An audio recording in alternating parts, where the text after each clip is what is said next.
Williams, musim ini memang menjalani salah satu musim terbaiknya sejak tahun 2018. Bersama Alex Albon, Williams berhasil meraih total 21 poin dan berkali-kali membuat performa yang mengagumkan dengan bersaing kompetitif di 10 besar. Namun, sayangnya, performa Williams ini ada yang sedikit mengganjal karena seharusnya bisa lebih baik lagi. Satu masalah besar yang mereka punya selama bertahun-tahun ke belakang, yang belum mampu mereka perbaiki sampai sekarang, adalah jomplangnya hasil yang didapat antara satu pembalap dengan rekan satu timnya. Logan Sargeant, yang diplot sebagai pengganti Nicolas Latifi, tampil kurang impresif di musim pertamanya di F1. Sebagai pembalap debutan, sebenarnya tidak banyak ekspektasi yang ia terima dan sekedar finish saja sudah cukup bagus. Pada balapan pertamanya di Bahrain saja, pembalap Amerika Serikat ini tampil cukup memikat dan mampu finish di urutan 12. Lalu pada ronde kedua di Arab Saudi, Sargeant harusnya bisa lolos ke sesi Q2 di kualifikasi, andai saja tidak melanggar track limit garis pit lane. Dua balapan pembuka yang positif itu bisa ia tampilkan karena tidak ada ekspektasi atau beban yang ia pikul sebagai debutan. Tetapi seiring berjalannya waktu, performa Alex Albon harus diakui meningkatkan standar yang ada di Williams. Hal itu membuat ekspektasi bagi Sargeant sedikit-sedikit makin tinggi dan akhirnya menuntutnya untuk menaikkan level penampilan di F1. Ketika seorang pembalap rookie mulai terbebani oleh ekspektasi, maka kebanyakan dari mereka akan mulai membuat kesalahan dan mentalnya mulai goyah. Inilah yang terjadi di kasus Logan Sargeant. Ketika Albon bisa berkali-kali bersaing kompetitif di papan tengah, Sargeant tentu juga ingin menunjukkan jika ia bukanlah pembalap beban di dalam tim. Tetapi yang terjadi adalah dia malah overpush dan membuat kesalahan-kesalahan sendiri seperti di lap pertama GP Miami dan kualifikasi GP Spanyol di Catalunya. Dua kesalahan itu bisa dibilang adalah kesalahan pertama yang membuat Sargeant sadar kalau dia tidak bisa bersantai lagi di Williams jika membandingkan performanya dengan Alex Albon. Apalagi setelah GP Kanada di mana dia cuma bisa mentok sampai Q1, sedangkan Albon bisa melaju jauh sampai sesi Q3 dan tampil gila-gilaan saat balapan. Respon Sargeant sebenarnya cukup oke setelah itu, di mana ketika dia mendapatkan jatah upgrade baru di mobilnya, Sargeant mampu tampil kompetitif di dua balapan selanjutnya di GP Austria dan Inggris. Terutama di Silverstone, pembalap 22 tahun ini hanya berjarak 4 detik dari poin pertamanya di F1.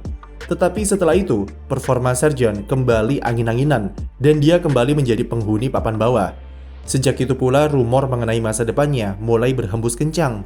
Bagi seorang pembalap debutan, kabar-kabar soal masa depan yang diragukan semacam ini tentu sangat mengganggu secara mental dan menambah tekanan yang harus ia pikul di balapan-balapan selanjutnya.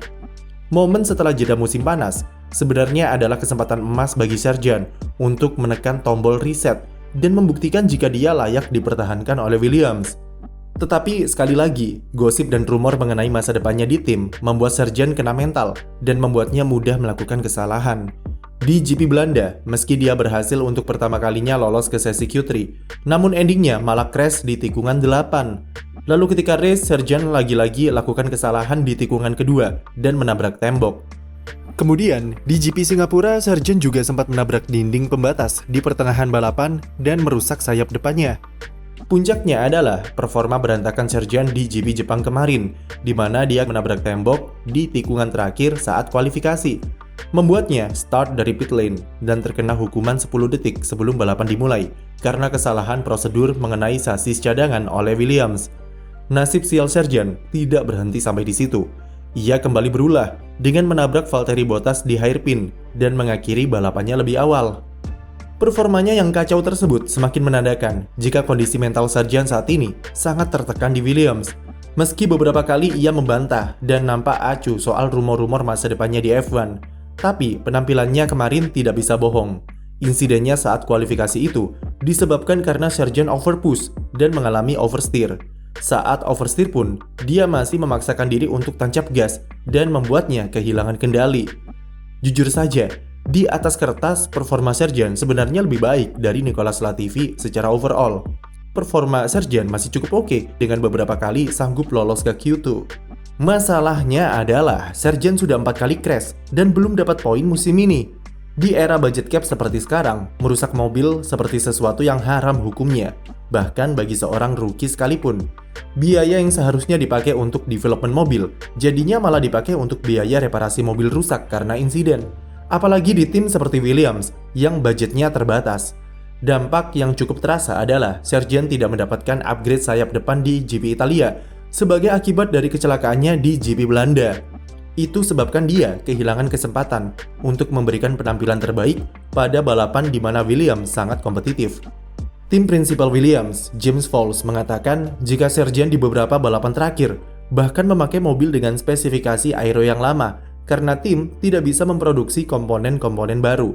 Selain karena mendekati akhir tahun, ia mengakui jika insiden Sargent adalah salah satu penyebab suku cadang komponen mobil jadi sulit dibuat. Itu berarti terdapat perbedaan performa yang cukup signifikan antara spesifikasi mobil Albon dan mobil Sargent. Perbedaan spesifikasi mungkin jadi penyebab lain kenapa dia kesulitan untuk perform sejak GP Belanda dan kemudian mendorongnya ke berbagai kesalahan di GP Jepang kemarin. James Falls tahu akan hal tersebut dan kami cukup yakin jika itu bakal masuk ke bahan pertimbangannya terkait kepastian masa depan Sargent di Williams.